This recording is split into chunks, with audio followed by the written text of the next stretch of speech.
नमस्कार. स्मृती गेल्याचं नाटक करणं राकेशला खूप जड जात असतं. तो स्वतःशी बोलत असतो, आता फायनल एकदाचं काय ते केलं पाहिजे. तो स्वतःच्या मुलीकडे पाहतो आणि स्वतःशी बोलत असतो, हीच तर आहे माझी धनाची पेटी. हिच्याच साह्याने आता बक्कळ पैसा मला मिळवता येईल. आता काहीही झालं तरी थांबायचं नाही. राकेशने मुलीला अर्धरात्री उठवलेलं असतं आणि थेट आपल्या मिठीत घेऊन तो तिला बाहेर पडत असतो. इकडे अंजली गाढ झोपलेली असते. अर्णव ईश्वरीला जाग आलेली असते. ईश्वरी म्हणत असते, अर्णव सर, बाळ रडतंय. त्यावर अर्णव म्हणत असतो, हो मला सुद्धा आवाज येतोय. त्यावर ईश्वरी म्हणत असते, चला ना अर्णव सर बघूया. आणि दोघंही आता त्या बेडरूमच्या दिशेने जाणार असतात. तोपर्यंत राकेश मुलीला घेऊन घराबाहेर पडलेला असतो. अर्णव ईश्वरी आता त्या बेडरूम जवळ येतात ज्यात अंजली गाढ झोपलेली असते. ईश्वरी दार लकटते, आतमध्ये पाहते तर फक्त अंजली झोपलेली आहे. राकेश आणि बाळ दिसत नाहीये. हे पाहिल्यावर ईश्वरीला धक्का बसतो. ईश्वरी म्हणत असते, अर्णव सर, अहो पाहताय ना काहीतरी गडबड आहे. हा राकेश दिसत नाहीये इथे. त्यावर अर्णव म्हणत असतो, मिस इंदोर काळजी करू नकोस, इथेच आजूबाजूला असेल कुठेतरी. कुठे जाणार आहे तो? त्यावर ईश्वरी म्हणत असते, अर्णव सर त्याच्यावर एवढा विश्वास ठेवू नका, तो नालायक काहीही करू शकतो. हे वाक्य ऐकल्यावर आता अर्णव म्हणत असतो, बरोबर आहे तुझं. आणि अशातच अर्णवने इकडे तिकडे शोधल्यावर राकेश घरात नाहीये हे आता कळून चुकलेलं असतं. आणि अशातच आता अर्णव ईश्वरीला म्हणत असतो, आता ताईला कसं समजवायचं? ताई झोपेतून उठली का आकांत तांडव करेल. त्यावर ईश्वरी म्हणत असते, अर्णव सर, त्याआधी आपल्याला या राकेशला शोधणं गरजेचं आहे. त्याच्याकडेच आपलं अंजलीताईचं बाळ आहे. त्यावर लगेचच अर्णवने आपल्या काही माणसांना आपल्या घराच्या आजूबाजूला राकेशला शोधायला पाठवलेलं असतं. इकडे आपण पाहतोय राकेश एका बाईकडे पोचलेला असतो. जी बाई मुलं विकायचं काम करत असते आणि त्या बदल्यात बक्कळ पैसा देत असते. त्या बाईकडे पोचताच राकेश म्हणत असतो, बघा या मुलीला आणलंय, हिला विका आणि मला कमीत कमी 50 लाख रुपये द्या. ती बाई म्हणत असते, 50 लाख रुपये? त्यावर राकेश म्हणत असतो, हो तुम्हाला असंच बाळ हवं होतं ना, एकदम तानं. मी तानं बाळ आणलंय आणि मला माहिती आहे तुम्ही ज्या ठिकाणी याला विकाल त्या ठिकाणाहून जास्त पैसे घ्याल. मग 50 लाख रुपये तुमच्यासाठी काहीच नाही आहेत. हे वाक्य ऐकल्यावर आता ती बाई म्हणत असते, ठीक आहे करते तुमचं काम. इकडे आपण पाहतोय आता अंजलीला जाग आलेली असते. अंजली आजूबाजूला पाहते, आपलं बाळ दिसत नाहीये. त्यामुळे ती पॅनिक होते आणि लगेचच ती आवाज देत असते, राजेश, राजेश, कुठे आहात तुम्ही? बाळाला घेऊन तुम्ही बाहेर फिरताय का? असं तसं ती बोलत असताना बाहेरून ईश्वरी आत येते. ईश्वरी म्हणत असते, ताई, ताई शांत व्हा तुम्ही. त्यावर अंजली म्हणत असते, अगं थांब जरा, माझी मुलगी दिसत नाहीये आणि माझा नवरासुद्धा. त्यावर अंजलीला ईश्वरी समजावण्याचा प्रयत्न करते, पण ईश्वरीचं म्हणणं अंजली ऐकून घेत नसते. आणि अशातच आता अर्णव तिथे आलेला असतो. अर्णव म्हणत असतो, ताई, ताई मी काय सांगतो ते ऐक. त्या नालायक राजेशने तुझ्या मुलीला घेऊन इथून पलायन केलंय. हे वाक्य ऐकल्यावर अंजली म्हणत असते, काय? उगाच काही बोलू नका. माझे राजेश असं काही करू शकत नाहीच. तुम्हीच त्या दोघांना लपवलं असेल. तुम्हीच माझ्या मुलीला सुखासुखी जगू देणार नाही आहात असं चित्र दिसतंय. त्यावर मात्र अर्णव म्हणत असतो, ताई उगाच नको ते आरोप लावू नकोस. अशा प्रकारचे आरोप करताना तुला काहीच कसं वाटत नाही आणि बिनधास्तपणे असे आरोप कसे काय करू शकतेस तू? त्यावर लगेचच आता अंजली म्हणत असते, कारण माझ्या नवऱ्याने सांगितलंय तुम्ही दोघंही आमच्या विरोधात आहात आणि जर तुम्ही आमच्या विरोधात असाल तर आमच्या बाळाच्या विरोधात देखील तुम्ही असणारच ना. हे बघ अर्णव, एक गोष्ट लक्षात ठेव, तुला हवं ते घे पण माझ्या मुलीला माझ्याकडे दे. त्यावर अर्णव म्हणत असतो, ताई अगं जरा तरी विचार कर, तुझी मुलगी म्हणजे माझी पण भाचीच ना, मामा आहे ना मी तिचा. मग तुझ्या मुलीच्या विरोधात कसं काय जाऊ शकतो मी? त्यावर लगेचच आता ईश्वरी म्हणत असते, अर्णव सर, अर्णव सर, तुम्ही अंजली ताईंच्या मनाची परिस्थिती समजून घ्या. तुम्ही त्यांच्यावर चिडू नका. त्या आई आहेत, त्यांची आत्ताची परिस्थिती अगदी योग्यच आहे. त्यांचं बाळ त्यांच्यासमोर नाही आहे म्हणून त्या पॅनिक होणारच. आपण त्यांना सांभाळून घेतलं पाहिजे. हे सगळं ऐकल्यावर आता अंजली म्हणत असते, ईश्वरी तुझा हा जो मोठेपणा आहे ना तुझ्याकडेच ठेव. एक गोष्ट लक्षात ठेव, असा फालतूपणा करशील ना तर माझ्यापेक्षा वाईट कोणच नाही. हे सगळं ऐकल्यावर मात्र आता ते अर्णव म्हणत असतो, बघितलंस मी सिंदूर, तुला म्हटलं होतं ना प्रत्येक वेळेला पुढं पुढं करू नको, ताई तुझाही अपमान करेल आणि करते ती. हे वाक्य ऐकल्यावर आता ईश्वरी म्हणत असते, प्लीज अर्णव सर, या वेळेला मान अपमान बघू नका, ताईच्या मनाची परिस्थिती बघा. खरंच त्यांना खूप वेदना होत असतील त्यांचं बाळ समोर नाहीये म्हणून. अशातच आता अर्णवला थेट अर्णवच्या माणसाचा फोन आलेला असतो आणि अर्णवच्या माणसाने सांगितलेलं असतं, अर्णव सर तुम्ही सांगितल्याप्रमाणे आम्ही शोध घेतला तर आम्हाला असा प्राथमिक अंदाज कळाला आहे की हा राजेश जो आहे तो त्याच्या मुलीला विकायला अमुक ठिकाणी गेला आहे, पण अजूनपणे आम्हाला तो सापडलेला नाहीये. हे सगळं ऐकल्यावर अर्णव म्हणत असतो, काही करा पण त्याला शोधून काढा आणि आपलं बाळ सुरक्षित राहिलं पाहिजे याची खबरदारी घ्या. हे सगळं ऐकल्यावर आता अंजली म्हणत असते, कुठे आहेत राजेश? त्यावर अंजलीला अर्णवने जे काही सांगितलेलं असतं खरंखुरं ते ऐकल्यावर अंजलीला खूप मोठा धक्का बसतो. पण अंजलीला त्या गोष्टीवर विश्वास बसत नाही. ती म्हणत असते, हे कसं शक्य आहे? राजेश स्वतःच्याच मुलीला कसं काय विकू शकतात? अर्णव, ईश्वरी हा तुझाच काहीतरी डाव असणार आहे. इकडे मात्र ईश्वरीने अंजलीकडे दुर्लक्ष केलेलं असतं. इकडे आपण पाहतोय आता ईश्वरीच्या वडिलांना थेट राजेश एका ठिकाणाहून दुसऱ्या ठिकाणी जाताना दिसतो आणि त्याच्या हातात असलेलं तानं बाळ पाहून ईश्वरीच्या वडिलांच्या लक्षात आलेलं असतं की हा नालायक माणूस काहीतरी अघटित करण्याचा प्रयत्न करतोय. ईश्वरीच्या वडिलांनी त्याचा पाठलाग केल्यावर राजेश एका बाईशी बोलतोय आणि बाळाच्या संदर्भात डील करतोय.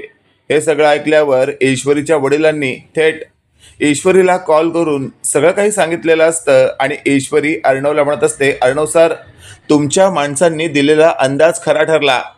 बाबांचा फोन आहे, बाबा देखील आता त्याच ठिकाणी आहेत ज्या ठिकाणी हा राजेश डील करत आहे. हे सगळं ऐकल्यावर अर्णव म्हणत असतो, दे इकडे फोन.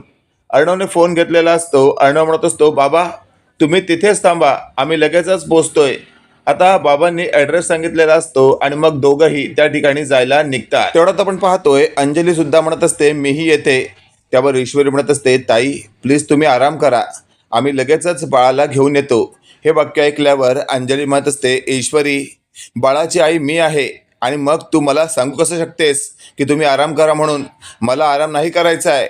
आणि अशातच अर्णव म्हणत असतो, ताई चल तू पण. आणि मग ईश्वरीचा सुद्धा नाईलाज झालेला असतो. तिघही त्या ठिकाणी पोहोचतात ज्या ठिकाणी राजेश त्या बाईबरोबर फायनली डील करत असतो आणि बाळ त्या बाईच्या ताब्यात घेऊन पैशाचं बंडल घेत असतो.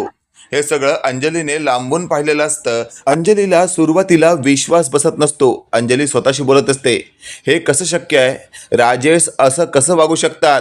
आणि तेवढंच आपण पाहतोय आता अर्णवने धावत जाऊन राजेशच्या दोन सटासट कानाखाली मारत त्याला आडवं पाडलेलं असतं आणि त्याच्या छातीवर पाय ठेवलेला असतो. ईश्वरी लगेचच आता ते बाळ ताब्यात घेण्यासाठी त्या बाईकडनं हिसकावत असते, पण ती बाई ते बाळ घेऊन पळत असते आणि तेवढ्यात ईश्वरीच्या वडिलांनी खाली पडलेला दांडका उचललेला असतो आणि तो भिरकावलेला असतो त्या बाईच्या पायावर. तेवढ्यात ईश्वरी तिथे पोचते आणि ते बाळ आपल्या ताब्यात घेते. आणि नंतर आपण पाहतोय आता ती बाई पुन्हा एकदा ईश्वरीच्या हातातून बाळ खेचून घेण्याचा प्रयत्न करते, पण अर्णवने जाऊन त्या बाईला चांगलंच 2 फटके दिलेले असतात. अशातच आता ईश्वरीने ते बाळ नेऊन अंजलीच्या हातात दिलेलं असतं आणि मग ईश्वरी त्या बाईबरोबर 2 हात करत असते आणि अर्णव या राजेश बरोबर. अशातच आता अंजलीसमोर सगळं चित्र उघडं पडलेलं असतं की माझा नवरा जो राजेश आहे तो खरं तर खूप वेगळा आहे. म्हणजे माझ्या मुलीला विकण्याचा प्रयत्न करत होता. म्हणजे आत्तापर्यंत ईश्वरी आणि अर्णव मला जे काही सांगत होते ते सगळं खरं होतं. मी माझ्या नवऱ्यावर इतका विश्वास ठेवून माझ्या बहीण आणि माझ्या भावजाईचा विश्वासघात केला आहे, त्यांना दुखवलं आहे, हे आता अंजलीला कळून चुकलेलं असतं. अंजली मनातल्या मनात बोलते, चिंटू ईश्वरी मला माफ करा, खरंच मी तुम्हा दोघांना आजपर्यंत ओळखू शकले नाही. आणि अशातच आता शेवटी अर्णवने राजेशला चांगलं बदडून बांधून आपल्या गाडीत मागे बसवलेलं असतं आणि थेट ईश्वरीने त्या बाईला चांगलंच बदडून बांधून गाडीत बसून थेट जवळच्या पोलीस स्टेशनमध्ये दोघांना देण्यात आलेलं असतं. पोलिसांनी त्या बाईला बघताच असं म्हटलेलं असतं, अरे वा मिस ईश्वरी, तुम्ही तर खूप मोठं काम केलं आहे. हे वाक्य ऐकल्यावर अर्णव ईश्वरी म्हणत असतात, म्हणजे त्यावर इन्स्पेक्टर म्हणत असतात, ही जी बाई आहे ना, ही खूप मोठी म्होरकी आहे. मुलं पळवायच्या टोळीमधली. हिला आम्ही कित्येक महिन्यांपासून शोधतोय, पण ही आमच्या तावडीत सापडत नव्हती. आता आम्ही हिचा चांगलाच पाहुणचार करणार आहे. हे सगळं ऐकल्यावर आता अर्णव म्हणत असतो, तुम्हाला काय करायचं ते करा, पण या नालायकाला पण सोडू नका. हा नालायक स्वतःच्या मुलीला या बाईला विकत होता. हे सगळं ऐकल्यावर आता राजेशला सुद्धा पोलिसांनी एका पायाला धरून आत खेचलेलं असतं आणि त्याच्या टकल्यावर तबला वाजवायला सुरुवात केलेली असते. राजेश म्हणत असतो, काय करताय तुम्ही हे? त्यावर लगेचच आता इन्स्पेक्टर म्हणत असतात, एवढ्या लहानशा तान्या बाळाला विकताना तुला काहीच वाटलं नाही ना? तुझं टाळकंच फोडून काढतो, मग तुला कळेल की तू काय करत होतास. त्यावर मात्र आता राजेश म्हणत असतो, प्लीज असं काही करू नका. मी तुम्हा सगळ्यांची माफी मागायला तयार आहे. अंजली प्लीज समजून घे, मी तुझा नवरा आहे, तुझ्या बाळाचा बाप. मग तुला माझ्या बाबतीत विचार करावाच लागेल. त्यावर अंजली म्हणत असते, नालायका, आत्तापर्यंत तुला कमी सपोर्ट केला का? तू ज्याप्रमाणे माझ्या घरच्यांशी वागलास ते पाहता तुला कधीच माफ केलं गेलं नाही पाहिजे, कारण तू एकदम नालायक वृत्तीचा किडकोर माणूस निघालास. त्यावर लगेचच आता अंजली ईश्वरीला म्हणत असते, ताई नका काळजी करू तुम्ही, मी माझ्या परीने जेवढं होईल तेवढं करीन, पण या नालायकाला अजिबातच माफ करू नका. हे सगळं ऐकल्यावर अर्णव म्हणत असतो, हो हो अंजली ताई, हा खूप मोठा नालायक आहे. आणि अशातच आता ईश्वरीचे बाबासुद्धा म्हणत असतात, आज योग्य वेळी मी त्या ठिकाणी नसतो पोचलो तर या माणसाने स्वतःच्याच मुलीला विकून बक्कळ पैसा घेऊन कुठेतरी पलायन केलं असतं. अशातच आता हा राजेश ईश्वरीच्या वडिलांना म्हणत असतो, तुम्ही खूप मोठी चूक केली आहे माझी खबर देऊन. लक्षात ठेवा, ज्या दिवशी या तुरुंगातून बाहेर पडीन ना, पहिला तुमचा काटा काढीन. आता पोलिसांसमोर बिंदास राजेश असं बोलत असतो, त्याच वेळेला अर्णवने पोलिसांना म्हटलेलं असतं, तुमच्यासमोर बिंदास हा भुगतोय आणि तुम्ही काहीच करत नाही. त्यावर पोलीस म्हणत असतात, अहो याला जे बोलायचंय ते बोलू द्या. थोड्या वेळाने याला टायरमध्ये उलटा टांगून अगदी मरच तो मारणार आहे. याची नखं उपटून काढणार आहे. 3rd डिग्री देणार याला, खालून धूर देणार धुळी, चांगली चामडं सोलणार याचं. याला चांगलं वर्षभर हॉस्पिटलमध्ये ॲडमिट राहावं लागेल अशी अवस्था करणार याची. खूप शहाणपणा करतोय ना हा. ह्याच्या टकल्यावर छोट्या छोट्या ब्लेडने हे करणार ते करणार असं सगळं आता पोलीस म्हणत असतात. आणि हे सगळं ऐकल्यावर राजेश म्हणत असतो, अरे काय करायचे ते करा. आणि अशातच आता थेट ईश्वरी म्हणत असते, अर्णव सर चला, आपण या नालायकाला तर पोलिसाच्या ताब्यात दिलंय. आणि मग ईश्वरी, अर्णव, अंजली आणि ईश्वरीचे वडील तिथून निघतात. इकडे आपण पाहतोय अंजली म्हणत असते, अर्णव अर्णव मला माफ कर, खरंच मी तुम्हा दोघांना ओळखू शकले नाही. ईश्वरी किती चांगली आहेस तू, मी तुला कधीच ओळखू शकले नाही, पण आज मला कळालंय की तू चांगल्या मनाची आहेस आणि तू प्रत्येक वेळेला माझा आणि माझ्या बाळाचाच विचार केलास. पण या माझ्या नवऱ्याने, नवरा कसला किडकोर माणूस निघाला, त्याने तर मला फसवलंय. मला आता कळून चुकलंय की अशा माणसाच्या नादी लागून मी माझ्या आयुष्याची वाताहत करून घेतली आहे. त्यावर ईश्वरी म्हणत असते, नाही ताई, असा विचार करू नका. जे झालं ते झालं, आता चांगला विचार करूया. आता आपण आपल्या छोटीवर लक्ष देऊया. असं सगळं बोलल्यामुळे आता अंजलीला बरं वाटतं आणि अंजली स्वतःच्या बाळाला उराशी कवटाळते. इकडे आपण पाहतोय आता ईश्वरीला तिचे वडील म्हणत असतात, तुझ्यावर लागलेले सारे आरोप मिटले जातात, काळजी करू नकोस तू. तो नालायक राकेश आता गजाआड झालाय. त्या राकेशने तुला सुद्धा खूप त्रास दिला. हे सगळं ऐकल्यावर आता ईश्वरी म्हणत असते, हो ना बाबा, आपल्याच घरात भाडोत्री म्हणून राहणारा राकेश अंजली ताईचा नवरा निघेल असं कधी वाटलं नव्हतं मला. आणि माझ्याशीही लग्न करण्याचा त्याचा विचार होता. शलाकालाही त्याने मारलं आणि बॅगेत भरून दहिसर खाडीच्या इथे टाकलं. काय नालायक वृत्तीचा माणूस आहे. त्यावर अर्णव म्हणत असतो, त्याचा तर खेळ संपलाय. आता खरं तर आपल्याला चांगलं आयुष्य जगता येईल. इथून पुढं आपण आता आपल्या परीने विचार करूया. मित्रांनो, काय वाटतं तुम्हाला, येत्या काळामध्ये आपल्याला या मालिकेमध्ये आणखी नवीन काय पाहायला मिळू शकतं? कमेंट करून नक्की कळवा आणि असेच नवनवीन अपडेट पाहण्यासाठी व्हिडिओला लाईक आणि चॅनलला नक्की सबस्क्राईब करा. धन्यवाद.